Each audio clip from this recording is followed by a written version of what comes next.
ஜோதிடம் என்னும் தெய்வக்கலை மூலமாக என்னை அங்கீகரித்து ஆதரிக்கும் அன்பு நேயர்களுக்கு இனிய வணக்கம்ங்க.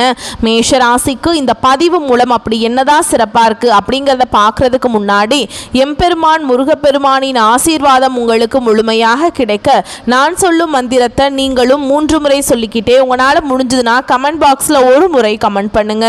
ஓம் முருகா போற்றி, ஓம் முருகா போற்றி, ஓம் முருகா போற்றி. என்னை படைத்து உன் மக்களுக்கு சேவை செய்ய அனுப்பிய கந்தா கடம்பா கதிர்வேலா என் ஜோதிடம் பழிக்க மனதார பாதம் தொட்டு வணங்குகிறேன். தினமும் உங்களுக்கு கிரகநிலை மாற்றத்தால் வரக்கூடிய சுப பலன்களை அறிய கட்டாயம் சப்ஸ்கிரைப் பண்ணி பெல் பட்டன் அப்புறம் ஆல் ஆப்ஷன் இருக்கும், அதையும் மறக்காம கொடுத்து வச்சிருங்க. ஒவ்வொரு பதிவும் உங்களை வெற்றியடைய வைக்க வேண்டும் அப்படிங்கிற எண்ணத்துல தாங்க போடுறோம். மேஷராசிக்காரங்க வாழ்க்கையில பிறந்ததுலேருந்தே கஷ்டம்தான். நீங்க நினைப்பீங்க மேஷராசிக்கு மட்டும்தான் கஷ்டம் இருக்குதா, ஏன் எல்லா ராசியும் தானே கஷ்டப்படுறாங்க அப்படின்னு நினைப்பீங்க. மற்ற ராசிக்காரங்களை விட மேஷ ராசிக்காரங்களுக்கு கஷ்டங்கிறது கொஞ்சம் அதிகமாகவே இருக்குதுங்க. நல்லது கெட்டதை முழுசா தெரிஞ்சவங்க, செவ்வாய் பகவான ராசி அதிபதியா கொண்டவங்க. அஸ்வினி பரணி கார்த்திகை நட்சத்திரம் 1ஆம் பாதம் நட்சத்திரக்காரங்க, ரொம்ப ரொம்ப புத்திசாலிக்காரங்க. மேஷ ராசிக்காரங்க போர் குணம் கொண்டவங்க. உங்ககிட்ட சண்டை போட்டு ஜெயிக்கிறது ரொம்ப ரொம்ப கஷ்டங்க. உங்களை பொறுத்த வரைக்கும் செப்டம்பர் மாதத்துல கிரக நிலைகள் பத்தி பார்க்கலாங்க. உங்களை பொறுத்த வரைக்கும் தைரிய வீரிய ஸ்தானத்துல குரு பகவான் இருக்காருங்க. சுகஸ்தானத்துல சுக்கிர பகவான், பஞ்சமஸ்தானத்துல சூரிய பகவான், அவர் கூடவே புதன் பகவான், அவர் கூடவே கேது பகவானுங்க.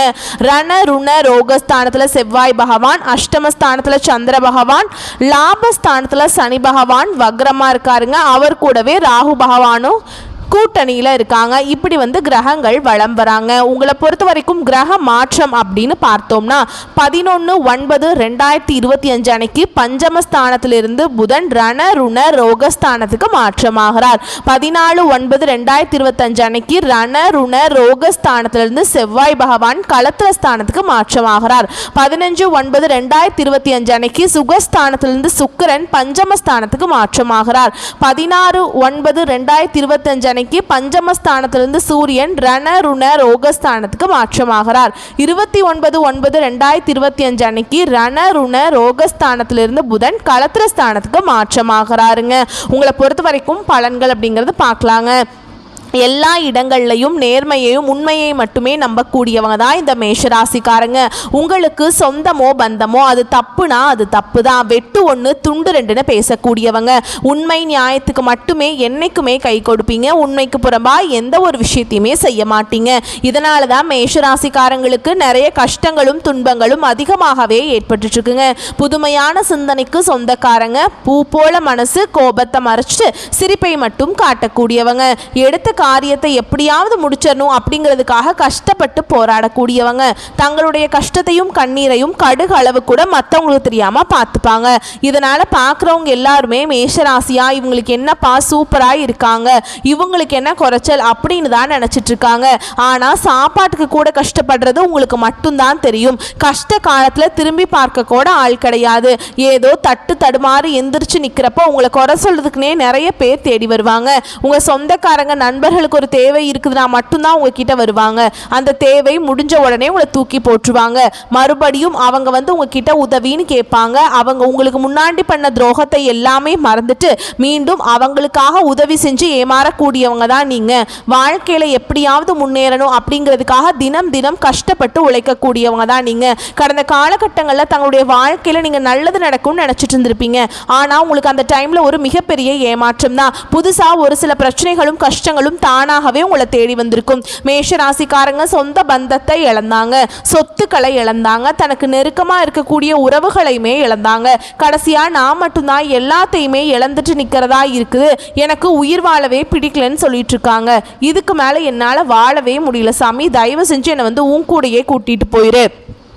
நான் இவ்வளவு கஷ்டப்பட்டதுக்கு அப்புறம் எனக்கு வாழ்க்கையில் வாழணுங்கிற எண்ணம் சுத்தமாகவே போயிருச்சு. உங்கள் மனசில் கவலையும் துன்பமும் தாங்க அதிகமாகவே இருக்குதுங்க. நீங்கள் செய்யக்கூடிய ஒவ்வொரு விஷயத்தையுமே தடுப்பதற்கும் உங்களை அவமானப்படுத்துவதற்கும் இங்கே நிறைய நபர்கள் முயற்சி பண்ணிட்டு இருக்காங்க. இது எல்லாமே தெரிஞ்சுமே கூட நீங்கள் என்னமோ பண்ணுங்க எனக்கு என்ன வந்துச்சு அப்படின்னு தன்னுடைய வேலையில் மட்டும் என்னைக்குமே குறிக்கோளாக இருக்கிறவங்க தான் நீங்கள். ஏன் எனக்கு மட்டும் ஏன் இவ்வளவு கஷ்டம் வருது, என்னோட வாழ்க்கையில் நான் யாருக்குமே கெடுதலையோ கஷ்டத்தையோ துன்பத்தையோ கொடுத்ததில்லை, எனக்கு மட்டும் ஏன் இந்த இந்த மாதிரி எல்லாமே நடந்துட்டு இருக்கு அப்படின்னு தான் நிறைய நபர்கள் சொல்லிட்டு இருக்கீங்க. மேஷராசிக்காரங்களுக்கு பிரச்சனைங்கிறது வரும், அது கொஞ்ச நாள் இருக்கும், அதுக்கப்புறம் இந்த பிரச்சனை போயிடும். இந்த மாதிரி பிரச்சனை வரும் போகும் அப்படிங்கிற நிலைமையில தான் நிறைய நபர்கள் வாழ்ந்துட்டு இருக்கீங்க. நீங்க என்னதான் பிரச்சனையை தவிர்த்தாலும் ஏதாவது ஒரு சூழல்ல உங்களை நோக்கி பிரச்சனை வந்துகிட்டு தாங்க இருக்கு. ஆனா இனி வரக்கூடிய நாட்கள்ல உங்களுக்கு இன்பத்தையும் மகிழ்ச்சியையும் தரக்கூடிய ஒரு காலகட்டமாகவே அமைஞ்சிருக்குது. இப்ப பாத்தீங்கன்னா உங்களுக்கு 7.5 சனியானது நடந்துட்டு இருக்கு. 7.5 சனியானது மார்ச் மாதத்துல தொடங்கி இன்னொரு கொஞ்ச நாட்களுக்கு உங்களுடைய 7.5 சனியோட தாக்கம் அப்படிங்கிறது கொஞ்சம் அதிகமாகவே இருக்குதுங்க. இருந்தாலுமே கூட இந்த இடைப்பட்ட நாட்கள்ல உங்களுக்கு நல்ல ஒரு மாறுதலை தரக்கூடிய கிரக மாற்றங்கள் மூலமாக நல்ல ஒரு பலன்கள் அப்படிங்கிறது நிச்சயமா கிடைக்க போகுதுங்க. அதாவது பாத்தீங்கன்னா இப்ப உங்களுடைய சனி பகவானுடைய வக்ர பயிற்சியானது ஸ்டார்ட் ஆயிடுச்சு. எல்லாருக்கும் ஒரு சில சந்தேகம் இருக்கும், சனி பயிற்சி தெரியும், அது என்ன சனி பகவானுடைய வக்ர பயிற்சி அப்படிங்கிறதுன்னு சொல்லுவீங்க. அதாவது பாத்தீங்கன்னா சனி பகவான் கும்ப ராசியிலிருந்து மீன ராசிக்கு போய்தான் உங்களுக்கு 7.5 சனி அப்படிங்கிறது ஆரம்பிச்சிருக்குதுங்க. அந்த மீன ராசியிலிருந்து பாத்தீங்கன்னா சனி பகவான் உங்களுக்கு அங்கேயே வக்ர நிவர்த்தி ஆகிறார். அதாவது என்ன அப்படின்னு பாத்தீங்கன்னா அந்த டைம்ல பாத்தீங்கன்னா மைனஸாக செயல்பட்டு கொண்டிருந்த சனி பகவான் உங்க வாழ்க்கையில இனி வரக்கூடிய ஒரு 5-6 மாதங்களுக்கு முழுவதுமே பிளஸ் ஆக செயல்பட போறாருங்க. இதன் மூலமாக வரக்கூடிய ஒரு 5-6 மாதங்களை பொறுத்த வரைக்கும் இது நாள் வரைக்கும் உங்க வாழ்க்கையில நீங்க எதையெல்லாமே இழந்துட்டு கஷ்டப்படுறீங்களோ அது அனைத்தும் பெறக்கூடிய ஒரு காலகட்டமாகவே வரக்கூடிய நாட்கள் அப்படிங்கிறது பார்க்கப்படுதுங்க. உங்களுக்கு சுக்கிர பயிற்சியும் ஸ்டார்ட் ஆயிடுச்சு. சுக்கிர பயிற்சியானது பாத்தீங்கன்னா பொது பலன்களாகவே பார்க்கப்படுது. இருந்தாலுமே கூட மேஷராசிக்கு நல்ல ஒரு மாறுதலை நிச்சயமா உங்க வாழ்க்கையில நிச்சயமா தரப்போகுது. அது மட்டும் இல்லாம இந்த வருட கிரகங்களுடைய மாற்றங்கள் பார்த்தீங்கன்னா இந்த ஆகஸ்ட் இறுதியில் இருக்கிறதுனால கடந்த காலகட்டங்களில் உங்களுக்கு இந்த குரு பயிற்சியோட பலன்கள் மட்டும் கிடைக்காம இருந்தது. இந்த கிரக மாற்றங்கள் மூலமாக குரு பயிற்சியோட பலன்களும் முழுமையாக கிடைக்க போறதுனால இன்னொரு 5-6 மாதங்களுக்கு பொருளாதாரத்தில் நல்ல ஒரு முன்னேற்றம் அப்படிங்கிறது விரைவில் மேஷராசிக்காரங்க வாழ்க்கையில ஏற்பட போகுது. இனி அசைக்க முடியாத பொருளாதார மாற்றத்துக்கு நீங்க கண்டிப்பா வாழ்க்கையில உயர போறீங்க. கடந்த காலகட்டங்களில் நல்ல ஒரு வேலைங்கிறது கிடைச்சிருக்காது. ஏதோ ஒரு கிடைக்கிற வேலைக்கு ஒரு 10,000 சம்பளத்துக்கோ 15,000 சம்பளத்துக்கோ பிடிக்காத ஒரு வேலையை குடும்ப கஷ்டத்துக்காக செஞ்சுட்டு இருந்திருப்பீங்க. நீங்க நிறைய டிகிரி எல்லாமே படிச்சு நல்ல ஹையர் குவாலிஃபிகேஷன்ல இருந்தாலுமே கூட வேற வழியே இருந்திருக்காதுங்க அப்படிங்கிற நிலைமைக்கு தள்ளப்பட்டிருப்பீங்க. ஆனா இனி வரக்கூடிய நாட்கள்ல நீங்க ஒரு அரசாங்க வேலைக்கு ட்ரை பண்ணாலும் சரி, இல்லை ஒரு ஐடி ஜாபோ, பிரைவேட் ஜாபோ, பேங்க் ஜாபோ, நீங்க எங்க வேலைக்கு ட்ரை பண்ணாலும் அந்த ஜாப் அப்படிங்கிறது உங்களுக்கு நிச்சயமா கிடைக்க போகுதுங்க. கோர்ட்டு கேஸ்ன்னு ரொம்ப நாட்களாக அலைஞ்சிட்டு இருக்க நபர்களுக்கு விரைவில் உங்களுக்கு சாதகமாகவே தீர்ப்பு வருங்க. சொத்து பிரச்சனையும் உங்களுக்கு சாதகமாகவே முடியும். சனி பகவானுடைய பார்வை உங்களுக்கு நேரடியாகவே இருக்குதுங்க. இதன் மூலம் வருமானம் அப்படிங்கிறது பல வழிகளில் வரும். தொழில லாபம் சற்று அதிகமாகவே கிடைக்கும். அரசியல்வாதிகளை பொறுத்த வரைக்கும் புதிய பொறுப்புகள், புதிய பதவிகள் எல்லாமே தானாகவே உங்களை சேரும். ராகுவால உங்களுடைய செல்வாக்கு உயரும், உடல் ஆரோக்கியம் மேம்படும், சங்கடங்கள் நீங்கும். மறைமுகமாக உங்க தொழில் வாழ்க்கையிலும் சரிங்க, இல்லற வாழ்க்கையிலும் சரி நிறைய நபர்கள் தொல்லை கொடுத்துருப்பாங்க. இனி அவங்களுடைய தொந்தரவுங்கிறது முழுவதுமாகவே இருக்காதுங்க. கடந்த காலகட்டங்களில் நீங்களும் ஒரு கம்பெனியில இரவு பகல் பார்க்காம உழைச்சிட்டு இருந்திருப்பீங்க. உங்களுடைய சொந்த கம்பெனியா நினைச்சு வேலை செஞ்சிருப்பீங்க. இருந்தாலுமே கூட உங்களுக்கு சரியான ஒரு அங்கீகாரம் அப்படிங்கிறது கிடைச்சிருக்காது. உங்களுக்கு அப்புறம் வேலைக்கு வந்திருப்பாங்க, அவங்களுக்கு நிறைய சலுகைகள் எல்லாமே கொடுத்து கௌரவப்படுத்தி இருப்பாங்க. ஆனா நீங்க எப்படி வேலைக்கு போனீங்களோ அதே மாதிரி தான் இன்னைக்கு வரைக்குமே அப்படியே இருப்பீங்க. இனி வரக்கூடிய நாட்கள்ல உங்களுக்கு சம்பள உயர்வு, பதவி உயர்வு, உங்களுக்கு மேல் இருக்கக்கூடிய அதிகாரிகளுடைய ஆதரவு முதற்கொண்டு கிடைக்க போகுதுங்க. இனி உங்க வார்த்தைக்கு மதிப்பு மரியாதை கிடைக்கும். அந்தஸ்துல நீங்க எதிர்பார்த்த உயர்வுக்கு போக போறீங்க. இனி நினைச்சது எல்லாமே நடக்கும். தொழில் வியாபார தடைகள் அனைத்தும் விலகும். லாபம் அதிகமாக கிடைக்கும். வரவேண்டிய பணம் விரைவில் கைக்கு சேருங்க. குடும்பத்துல நெருக்கடிகள் விலகும். செல்வாக்கு அந்தஸ்து உயரும். வெளிநாட்டு முயற்சிகள் வெற்றியை கொடுக்கும். தெய்வ சிந்தனை அதிகமா இருக்கும். பெரியோருடைய உதவிகள் கிடைக்கும். உறவில் இருந்த சண்டை சச்சரவு முழுவதுமாகவே விலகும். புதிய நண்பர்கள் உங்களுக்கு உதவி செய்வாங்க. தொழிலில் ஏற்பட்ட நெருக்கடிகள் நீங்கும். முடங்கி கிடந்த நிறுவனங்கள் மீண்டும் இயங்கும். வியாபாரத்தில் எதிர்பார்த்த லாபம் கிடைக்கும். புதிய தொழில் தொடங்கக்கூடிய முயற்சிகள் உங்களுக்கு கண்டிப்பாக வெற்றியை தரும். கடந்த காலகட்டங்களில் மேஷராசிக்காரங்களுக்கு திருமண நிலை அப்படிங்கிறது நிறைய பிரச்சனையும் சிக்கலையுமே பெரும்பாலும் சந்திச்சிருப்பீங்க. இதில் குறிப்பாக பார்த்தீங்கன்னா பெண்களுக்கு ஏதாவது ஒரு வகையில் திருமணம் அப்படிங்கிறது அடைஞ்சிருதுங்க. ஆனால் ஆண்கள் தான் ரொம்ப ரொம்ப பாவம். ஏன்னா வயது பார்த்தீங்கன்னா 30, 33, 35-38 வயது வரைக்குமே நிறைய மேஷராசி ஆண்கள் வந்து திருமண நிலையை அடையாமல் இன்னைக்கு வரைக்குமே கஷ்டப்பட்டுட்டு இருக்கீங்க. கண்டிப்பாக நீங்கள் எதிர்பார்த்த மாதிரியே நல்ல ஒரு வரன் அப்படிங்கிறது விரைவில் உங்களுக்கு அமைய போகுது.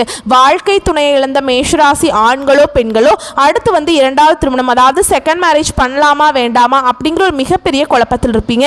அப்படி இரண்டாவது திருமணம் பண்ணும்போது சொந்தக்காரங்க தப்பாக நினச்சிருவாங்களா, இல்லை ஊர்க்காரங்க தப்பாக பேசிடுவாங்களா, இல்லை அவங்க என்ன நினைப்பாங்க இவங்க என்ன நினைப்பாங்க அப்படின்ட்டு நிறைய நபர்கள் வந்து இரண்டாவது திருமணத்தை பற்றி யோசிக்காமல் இருக்கீங்க.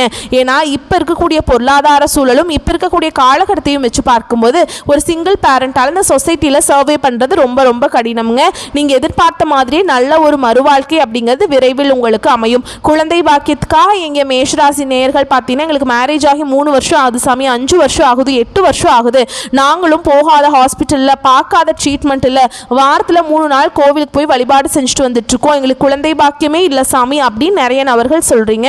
கண்டிப்பாக இந்த 2025 முடியறதுக்குள்ளே உங்களுக்கு விரைவில் குழந்தை பாக்கியம் அப்படிங்கிறது நிச்சயமாக உண்டாகும். பிரிந்திருக்கக்கூடிய கணவன் மனைவி, அதாவது பார்த்தீங்கன்னா டைவர்ஸ் ஆகி அப்ளை பண்ணியிருப்பீங்கள்ல, அவங்களாம் வெயிட் பண்ணிட்டு இருப்பீங்களா டைவர்ஸ் கிடைக்கணும்ன்ட்டு, நீங்கள் மீண்டும் ஒரு முறை ஒன்றாக சேர்ந்து பேசக்கூடிய வாய்ப்பு கிடைக்கும் பட்சத்தில் கண்டிப்பாக இருவரும் ஒன்றாக இணைந்து வாழ்வீங்க. கடந்த காலகட்டங்களில் காதலில் அதிகமான தோல்விகளை சந்திச்ச ராசி யாருன்னு பார்த்தீங்கன்னா அது முழுக்க முழுக்க மேஷ ராசிக்காரங்க தான். ஏன்னா வந்து நல்லா லவ் பண்ணிட்டு இருந்திருப்பீங்க, திடீர்னு ஒரு சண்டை சச்சரவு ஈகோ பிரச்சனை மூலமாக அந்த லவ் வந்து பிரேக்கப் ஆயிருக்கும். இல்லை வீட்டில் போய் சொல்லும்போது பெற்றோர்கள் வந்து உங்களுடைய காதலுக்கு தடையாக இருந்திருப்பாங்க, வேற கேஸ்டாக இருக்குது, நல்ல ஃபேமிலியாக தெரியல, சொந்தக்காரங்க ரொம்ப மோசமாக இருக்கிறாங்க, பையன்லாம் சரியில்லை, ஏதோ ஒரு ரீசன் சொல்லி அவங்களும் எப்படியோ சரியில்லை அப்படின்னு தட்டி கழிக்க முடியுமோ அதே மாதிரி தட்டி கழிச்சிருப்பாங்க. இனி வரக்கூடிய நாட்களில் உங்களுடைய காதலை வெளிப்படுத்தும் போது அந்த காதல் கண்டிப்பாக கைகூடும். வீட்டில் போய் சொல்லும்போது பெற்றோர்களே உங்களுக்கு முன்னாடி நின்று திருமணம் செய்து வைக்கக்கூடிய வாய்ப்புகள் அதிகமாகவே உள்ளது. பெண்களை பொறுத்த வரைக்கும் வாழ்க்கையில் சங்கடங்கள் நீங்கும், குடும்பத்தில் உங்களுடைய ஆலோசனைகளுக்கு நல்ல முறை மதிப்பு மரியாதை நிச்சயமாக கிடைக்குங்க. இனி வரக்கூடிய நாட்களில் கடினமான காரியத்தையுமே சுலபமாக செஞ்சு முடிச்சிருவீங்க. உங்கள் எளிமையான பேச்சு திறமையால் நீங்கள் அனைவரையுமே கவர்ந்திருப்பீங்க. சமூகத்தில் உங்கள் பெயருக்கும் புகழுக்கும் படிப்படியாக முன்னேற்றம் வரப்போகுது. சிலருக்கு படிப்பதற்காகவும் வேலை விஷயமாகவும் தொழில் விஷயமாகவும் வெளியூர் வெளிநாடு போகக்கூடிய வாய்ப்புகள் எல்லாமே கிடைக்க போகுது. உங்கள் குடும்பத்தில் கடந்த காலகட்டங்களில் எந்த ஒரு சுப நிகழ்ச்சியுமே நடந்திருக்காது. இதை நினச்சி வீட்டில் இருக்கக்கூடிய பெரியவங்க எல்லாமே ரொம்பவே வருத்தப்பட்டிருப்பாங்க. என்னடா எல்லார் வீட்லேயும் ஃபங்க்ஷன் நடக்குது, நம்ம குடும்பத்தில் ஒரு ஃபங்க்ஷனும் வைக்க முடியலையே அப்படின்னு ரொம்ப வருத்திட்டுருப்பாங்க, அப்படின்னு ரொம்பவே வருத்தப்பட்டிருப்பாங்க. ஆனால் இனி வரக்கூடிய நாட்களில் குடும்பத்தில் திருமணம், சீமந்தம், புதிதாக வீடு கட்ட ஆரம்பிப்பீங்க. கிரகப்பிரவேசம் போன்ற சுப நிகழ்ச்சிகள் எல்லாமே நடக்க போகுது. மேஷராசியை பொறுத்த வரைக்கும் நீங்கள் ஆண்களோ பெண்களோ அரசு வேலையோ தனியார் வேலையோ கூலி வேலையோ நீங்கள் எதிர்பாராத வருமானம் அப்படிங்கிறது உங்களுக்கு இரட்டிப்பு மடங்காக கிடைக்க போகுதுங்க. சேமிப்பு அப்படிங்கிறது பல மடங்காக உயரப்போகுது. இதன் மூலமாக கடந்த காலகட்டங்களில் ஏற்பட்ட கடன் பிரச்சனை அனைத்தும் உங்களுக்கு வரக்கூடிய நாட்களில் முழுவதுமாகவே நிவர்த்தியாக போகுதுங்க. இனி வரக்கூடிய நாட்களில் உங்களுடைய வளர்ச்சி அப்படிங்கிறது ஒரு மிக பெரிய ஒரு அசுர வளர்ச்சியாக இருக்க போகுது. உங்களுடைய நண்பர்களும் சொந்தக்காரர்களும் உறவினர்களும் குடும்ப உறவுகளும் உங்களுக்கு எதிரிகளாகவும் துரோகிகளாகவும் மாறக்கூடிய வாய்ப்புகள் அதிகமாகவே உள்ளது. முடிஞ்ச அளவுக்கு தவறான உறவுகள் என்று தெரிய வரும் பட்சத்தில் உடனடியாக அவர்களை விட்டு விலகிக் கொள்வது ரொம்ப ரொம்ப நல்லது. பல நாள் உறவு ஒன்று உங்களை விரைவில் வீடு தேடி வரப்போகுதுங்க. ரொம்ப நாட்களாக அவங்கள விட்டு போயிருப்பீங்க. அந்த நபர் விரைவில் உங்கள் வாழ்க்கையில் வந்து நல்ல ஒரு முன்னேற்றத்தையும் நல்ல ஒரு வாழ்க்கை தரத்தையும் விரைவில் அந்த நபர் வந்து உங்களுக்கு தரப்போறாருங்க. மேலும் இன்னும் பொது பலன்களை நம்ம விரிவாக பார்க்கலாங்க. தீவிர உழைப்பும் அதிக முயற்சிகளுடன் காரியங்களில் ஈடுபடும் மேஷராசி அன்பர்களே இந்த மாதம் நல்ல பலன்களை பெற போறீங்க. மனம் மகிழும் சம்பவங்கள் நடக்குங்க, மனக்கவலை குறையுங்க, எல்லா வகையிலுமே சாதகமான பலன்கள் கிடைக்க பெறுவீங்க. சற்று கூடுதலாக எதிலும் கவனம் செலுத்துவது நல்லதுங்க. திடீர் செலவுகள் உண்டாகலாம், திட்டமிட்டபடி செல்ல முடியாமல் பயணத்தில் தடங்கள் ஏற்படலாம்ங்க. தொழில் வியாபாரத்தில் கூடுதல் லாபம் கிடைக்கும் அப்படிங்கிற தன்னம்பிக்கை ஏற்படுங்க. சரக்குகளை வாடிக்கையாளர்களுக்கு அனுப்பும் போது கவனம் தேவைங்க. உத்தியோகத்தில் இருப்பவர்களை பொறுத்த வரைக்கும் வீண் அலைச்சலை சந்திக்க வேண்டி வரும். அலுவலக வேலைகளை உடனே முடிக்க முடியாமல் இழுபறியாக மாறுங்க. நல்ல பெயர் கிடைக்க பெறுவீங்க. ஆனாலும் குடும்பத்தில் வெளிநபர்களால் ஏதாவது குழப்பம் ஏற்படலாம். சொந்த விஷயங்களுக்கு அடுத்தவர் ஆலோசனையை கேட்பதை தவிர்ப்பது நல்லதுங்க. கணவன் மனைவி ஒருவருக்கொருவர் மனம் விட்டு பேசுவதன் மூலம் இடைவெளி குறையுங்க. பிள்ளைகள் நலனுக்காக செலவுகள் செய்ய வேண்டியிருக்கும். பெண்களுக்கு எதிலும் கூடுதல் கவனம் செலுத்துவது நல்லதுங்க. எதிர்பாராமல் பயணத்தில் தடங்கள் ஏற்படலாம். தொழில் வியாபாரத்தில் கூடுதல் லாபம் கிடைக்கும் அப்படிங்கிற தன்னம்பிக்கை ஏற்படும். சரக்குகளை வாடிக்கையாளர்களுக்கு அனுப்பும் பொழுது கவனம் தேவைங்க. உத்தியோகத்தில் இருப்பவர்கள் வீண் அலைச்சலை சந்திக்க வேண்டி வரும். அலுவலக வேலையை உடனே முடிக்க முடியாமல் இழுபறியாக மாற வாய்ப்பு இருக்குதுங்க. நல்ல பெயர் கிடைக்க பெறுவீங்க. கலைத்துறையினருக்கு தொழில் தொடர்பாக வீண் அலைச்சல்கள் இருக்கும். புதிய ஒப்பந்தங்கள் கையெழுத்தாகும். சக கலைஞர்களிடம் நிதானத்தை கடைபிடிப்பது நன்மையை தருங்க. கோபத்தை குறைப்பது, தன்மையாக பேசுவதால் காரிய வெற்றி உண்டாகும். எதிர்பாராத செலவு இருக்கும். அரசியல் துறையில் இருக்கவங்களுக்கு தேவையற்ற அலைச்சலை குறைத்து கொள்வது நல்லதுங்க. எல்லா வகைகளிலையும் நன்மைகள் உண்டாகும். மற்றவர்களுக்கு உதவி செய்ய தூண்டும். பிரிந்து சென்றவர்களை மீண்டும் சந்திக்க நேரலாம். மாணவர்களுக்கு கல்வியில் மேன்மை அடைய கூடுதல் கவனத்துடன் படிப்பது அவசியம். மேலும் உங்களுக்கு நட்சத்திர பலன்களை பார்க்கலாங்க. அந்த வகையில் அஸ்வினி நட்சத்திரம் இந்த மாதம் உத்தியோகத்தில் இருப்பவர்களுக்கு வீண் அலைச்சலும் டென்ஷனும் ஏற்பட்டு நீங்குங்க. வீண் வாக்குவாதங்களை தவிர்ப்பது நல்லது. கணவன் மனைவிக்கிடையே தேவையில்லாத ஒரு விஷயத்தால கருத்து வேற்றுமை உண்டாகலாம். எனவே கவனமாக இருப்பது நல்லது. பிள்ளைகளால் திடீர் செலவுகள் உண்டாகலாம். அடுத்ததா பரணி நட்சத்திரம். உங்களை பொறுத்த வரைக்கும் இந்த மாதம் யாரையும் எதிர்த்து கொள்ளாமல் அனுசரித்து செல்வது நன்மையை தரும். வீண் மனக்கவலைகள், காரிய தாமதம் உண்டாகலாம். கவனம் தேவைங்க. பணவரத்து அதிகரிக்கும். வாக்குவன்மை ஏற்படும். உங்க பேச்சுக்கு மற்றவர்கள் செவிசாய்ப்பார்கள். புதிய நண்பர்கள் கிடைப்பாங்க. தொலை தூரத்தில் இருந்து நல்ல தகவல்கள் வந்து சேருங்க. அடுத்ததா கார்த்திகை நட்சத்திரம் 1ஆம் பாதம். உங்களை பொறுத்த வரைக்கும் இந்த மாதம் தொழில் வியாபாரத்தில் முன்னேற்றம் காணப்படும். லாபம் கூடுங்க. பழைய பாக்கிகள் வசூலாகும். வியாபாரம் தொழில் தொடர்பான கடித போக்குவரத்து சாதகமான பலன்களை தருங்க. புதிய ஆர்டர்கள் கிடைக்க பெறுவீங்க. பணியாளர்கள் மூலம் நன்மைகள் உண்டாகும். உத்தியோகத்தில் இருப்பவர்கள் திறமையாக எதையும் செய்து முடித்து பாராட்டு பெறுவீங்க. கௌரவம் கூடும். நிலுவைத் தொகை வந்து சேரும். பதவி உயர்வு கிடைக்கலாமுங்க.